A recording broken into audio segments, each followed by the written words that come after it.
چینی اور مرچوں سے نظر اتارنا. کیا چینی یا مرچوں سے نظر اتارنا جائز ہے؟ بنت عارف واہ کینٹ سے.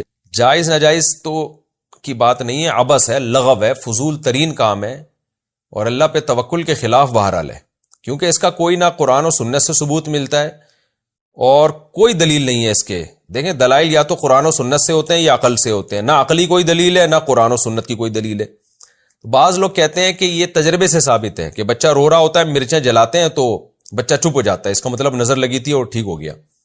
تو خوب سمجھ لیں، عبداللہ بن مسعود رضی اللہ تعالیٰ عنہ سے ایک روایت ہے جس کا مفہوم یہ ہے کہ شیطان کیا کرتا ہے کہ بچوں کو نا چٹکی مارتا ہے، رلاتا ہے، پھر اس کی اماں کیا کرتی ہے، وہ اس طرح کے ٹوٹکے کرتی ہے تو شیطان چٹکی مارنا چھوڑ دیتا ہے. تو ماں سمجھتی ہے میرے ٹوٹکے سے ایسا ہوا ہے، تو ماں کا اس ٹوٹکے پہ اور زیادہ یقین آ جاتا ہے، حالانکہ وہ ٹوٹکے کی وجہ سے نہیں ہوا ہوتا، وہ اس لیے ہوا ہوتا ہے کہ شیطان جب آپ ٹوٹکا کرتے ہیں بچے کو تنگ کرنا چھوڑ دیتا ہے تاکہ آپ کا ٹوٹکے پہ یقین آئے. تو بار بار شیطان کرے گا، بار بار آپ ساری زندگی مرچیں ہی جلاتے رہو گے بیٹھ کے. تو اس کا حل یہ کہ بچہ رو رہا ہے تو یہ ٹوٹکے نہ کریں، آپ یہ حرکتیں اوٹ پٹانگ نہ کریں. مرچوں کا بچے کے رونے سے، انگریزوں کے بچے بھی تو روتے ہیں نا، وہ کیا جلاتے ہیں؟ عربوں سعودی عرب میں بھی تو بچے روتے ہیں، وہ کیا جلاتے ہیں؟ تو یہ انڈیا پاکستان میں ہی کیوں مرچوں کو برباد کر رہے ہیں آپ؟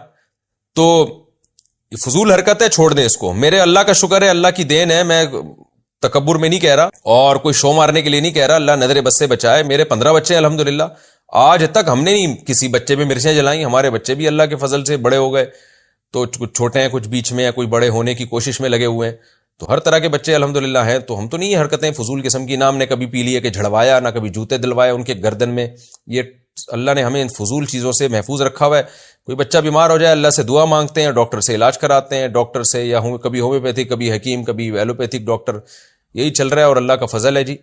تو اس لیے جو ان ٹوٹکوں میں پڑے گا برباد ہو جائے گا. اور ہم نے دیکھا ہے ہمارے جو ریلیٹیو ٹوٹکوں میں لگے ہوئے ہیں وہ ٹوٹکے ہی ساری زندگی کرتے رہتے ہیں. آج فلانے کی مرچیں جل رہی ہیں تو کل سلبٹے گھوم رہے ہیں، پرسوں فلانا عامل آیا ہوا ان کے گھر میں سونگ کے جا رہا ہے، پتہ نہیں گند کر کے جا رہا ہے وہ عامل ان کے گھروں میں، اور آج فلانے نے کہہ دیا ان کے گھر میں یہ ہوا ہوا ہے، آج فلانے نے کہہ دیا. ساری زندگی عذابوں میں ہی گزرتی ہے. تو اللہ کے پر توکل کرو میرے بھائی. جب کوئی مسئلہ ہو، بچہ بیمار ہے، رو رہا ہے، زیادہ سے زیادہ سورہ فاتحہ، سورہ فلق، سورہ ناس پڑھ کے دم کر دو. اور کتنی اچھی دعا نبی صلی اللہ علیہ وسلم نے سکھائی ہے. حضرت حسن حسین پر آپ صلی اللہ علیہ وسلم وہ دعا پڑھا کرتے تھے، اعوذ بکلمات اللہ تامہ من کل شیطان وہامہ ومن کل عین لامہ. یہ نظر سے بچنے کی دعا ہے. یہ دعا پڑھ لیا کریں، بچے پہ دم کر دیا کریں، بس اتنا کافی ہے. مرچوں ویسی مہنگی ہو گئی ہیں اور ان چیزوں میں بھی مرچوں کو آپ کر رہے ہیں، تو آپ جلانا چھوڑ دیں، شیطان تنگ کرنا چھوڑ دے گا.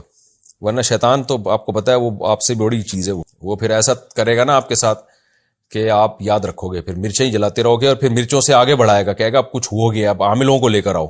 پھر وہ آئیں گے گھروں میں، سونگیں گے آپ کی بنیان اور چڑیاں.